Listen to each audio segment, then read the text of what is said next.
Hi everyone, my name is Maria Demopoulos from Warsaw Community Schools. I'm the Autism Resource Specialist, and I would like to thank my friends from the YMCA for asking me to help create this video. I've been asked to help with learning about different disabilities, and my focus area through the Warsaw Schools is working with individuals on the autism spectrum. One of the aspects of qualifying for an individual on the autism spectrum is that there might be sensory sensitivities or sensory aversions. And so oftentimes we find ourselves looking to see if there are different types of sensory options that we can include in their day to help with calming, to help them reset and refocus, or are there things that they have aversions to and that we need to maybe try to incorporate them into their day so that we could help them through some of those things that they're not really don't like to touch or feel. So some examples of that is sometimes when we're looking at kids' schedules, we put in sensory breaks. And we always consult our occupational therapist because this is an area of their expertise. So we reach out to them and they help us incorporate sensory breaks for our students. Sometimes they include touch, which might be rice boxes, bean boxes, sand, kinetic sand, Play-Doh, anything like that that might be soothing to the touch that we could incorporate in their day that just helps with calming. Sometimes it might be movement. We might incorporate walks, we might incorporate swinging, we might incorporate deep pressure. There's a lot of different options that we could incorporate into their day. But we also might include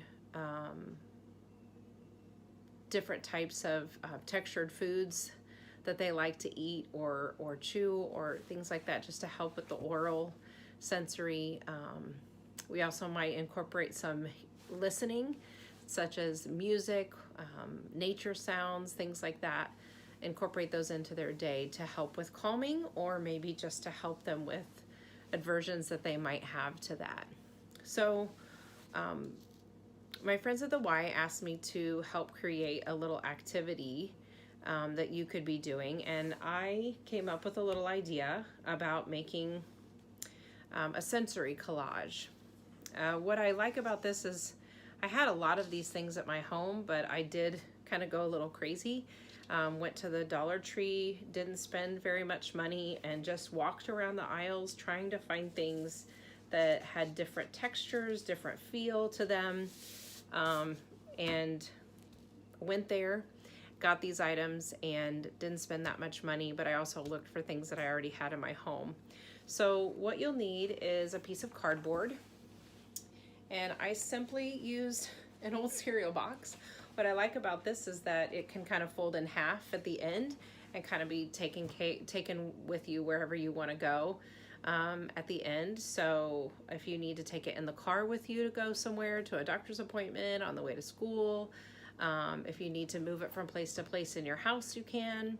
If you need to take it to Grandma and Grandpa's house, this is would be easy to move along with you. I've seen some that are sensory boards that are on the wall in houses and in schools that have different textures and feel.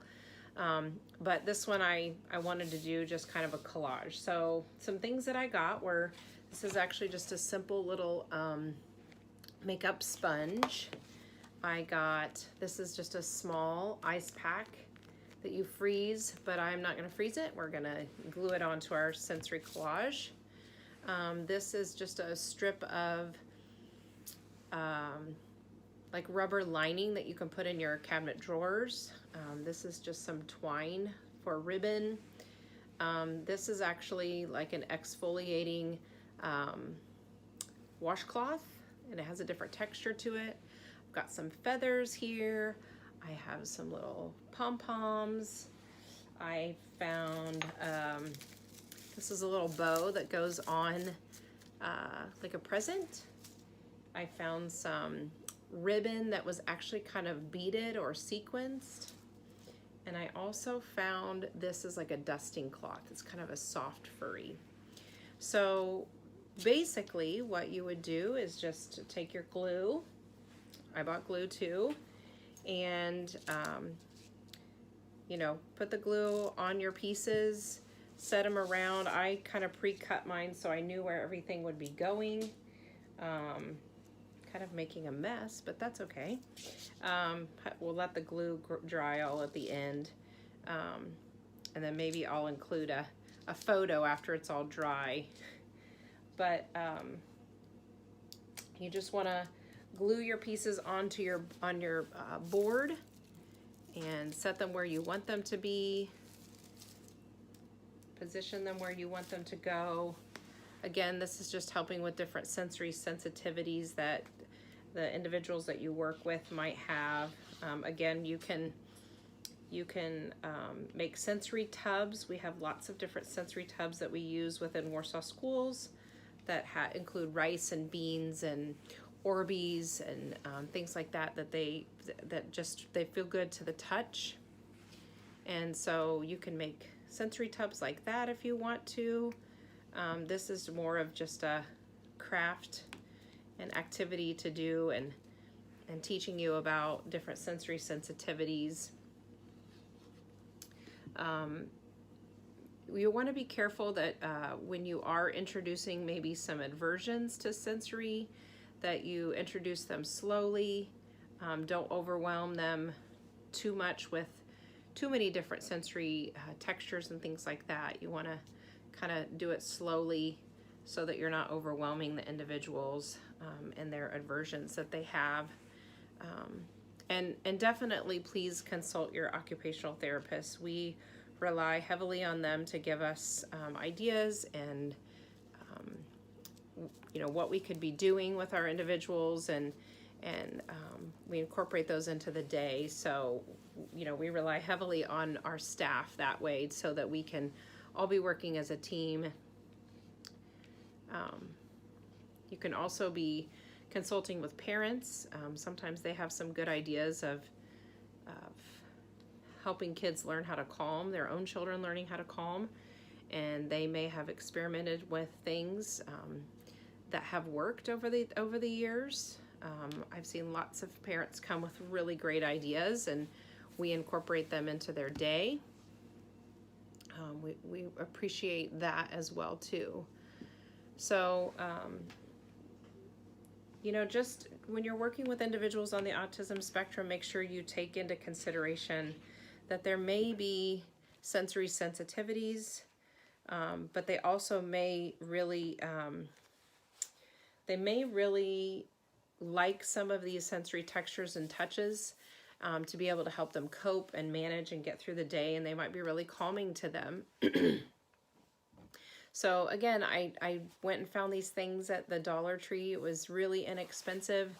I hope that you maybe find a way to do this activity. I would love for you to send pictures to the Y if you make one of your own at your home, if you make something that's portable, or if you make something that's for your home, especially in this time where a lot of kids are at home right now due to school closures.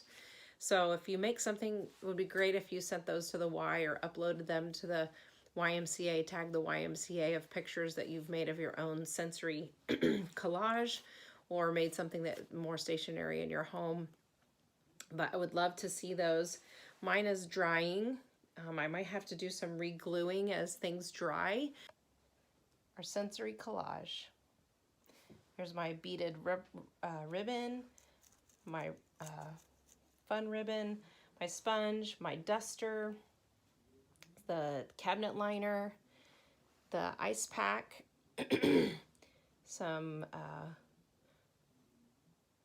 ribbon here, some pom-poms, feathers, and then my washcloth. So I hope that you were able to maybe learn something today about individuals on the autism spectrum and their sensory sensitivities, and I hope that you might make your own collage. I would love to see it. Thanks a lot. Have a great, great day.